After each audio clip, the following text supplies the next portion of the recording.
Tonight on TCM's The Essentials, John Huston has one hell of a cast to work with for The Myth. There's kind of a mystical sense and a foreshadowing of doom about this movie. No one was more gifted on screen than Montgomery Clift. It's the last movie of Clark Gable and Marilyn Monroe, and here they are together.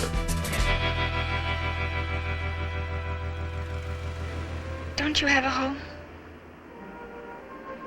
Sure. Never was a better one either.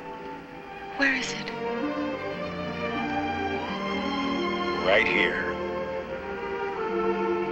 This movie, The Misfits, has an almost mystical effect on me because I know it's because of the personalities involved. You've got Clark Gable, it was his last film. You've got Marilyn Monroe, it was her last film, last completed film. You've got Montgomery Clift, who was, you know, in serious trouble at that time. You got Eli Wallach, you've got Thelma Ritter, you've got a screenplay by Arthur Miller, who's married to Marilyn Monroe, and you've got John Huston, a colorful person himself, and you've got all these crazy and complicated and wonderfully talented people mixed together.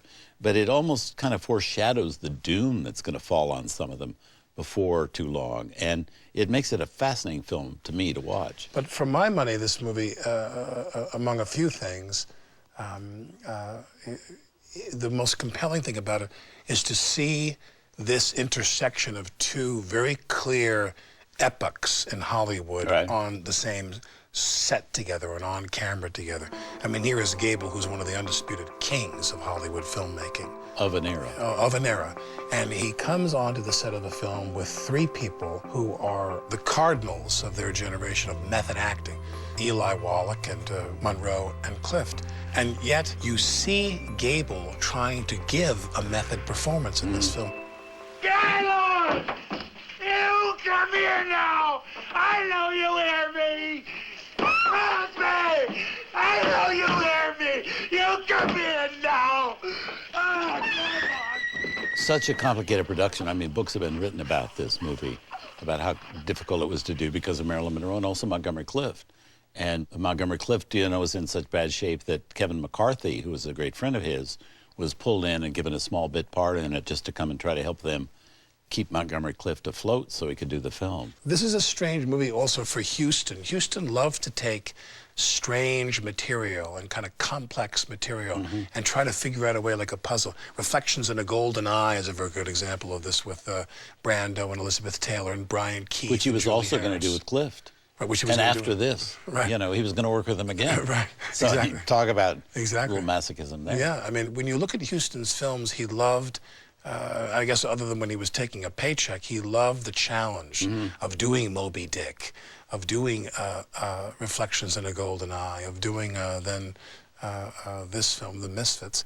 But I think that this film is a great film. It's an important film for people to see there in around 1960. This film was made in what year, 60? 60, 1960, to see the end of an era and the dawn of another era. Actually, the people who were, they're not really dawning, but they're at full gallop, some of these stars. Monroe dies, but to see Gable, and I know this sounds like a weird analogy, but Gable, like an alien from another planet, visiting the set of a movie. But trying to keep in step. And for my money, some people have their own definition of acting. And if emotional realism is what you demand, if being able to convey your most private emotions in front of a movie camera is the contemporary definition of great acting, then I think Gable proves he's a great actor, even for that generation, right in his last film. Yeah, let's see the picture. Here it is, an unusual mix of interesting people and the direction of an equally fascinating person, John Huston. 1961, The Misfits. It's said that the United Artists people didn't like the ending of this film and they wanted Arthur Miller to rewrite something and have a different ending. And Gable had approval of the script and he said no, he wouldn't do another ending for it, which I think is strange because I think the ending is perfect. It's so eerie, particularly knowing what happened, that this was the last scene that Monroe or Clark Gable ever did, to have that ending where they're talking in the truck and everything like that. I mean, you go, wow. But it's also, this is a movie interesting, I think, to me, because from one aspect that John Huston directed Marilyn Monroe in one of her first films, The Asphalt Jungle, when she was young and eager and fresh and just kind of starting out in films and very eager to succeed and I think probably knew all of her lines and showed up on time and everything. And then he gets her at the very end as well. So he kind of bookended her career. Good and bad Marilyn. Yeah, exactly. And of course, we also bring to these films, I mean, this is like the granddaddy of all kind of, there's kind of an air of morbidity around this film, because also you have one of the great losses. It kind of colors our view of the film. There's a veneer of sadness to this film that we bring to it as film buffs because of Clift's career ending so young as well. I mean, who was more gifted than Clift? Right. Who was more beautiful than Clift?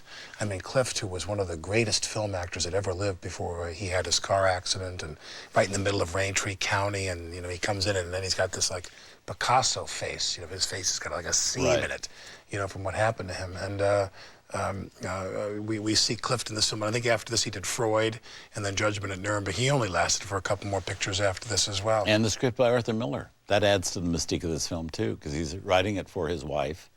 And yet they're getting, you know, they're kind of separating at this point and everything like that. And you wonder, that gets into the mix as well. And you wonder what the film might have been like if he was writing it for just a regular actress and not his wife, and what might have been. Exactly. Miller, who did not write that many screenplays, actually. No. Yeah, wonderful writer. Just a handful altogether. Yeah. Well, let's move on.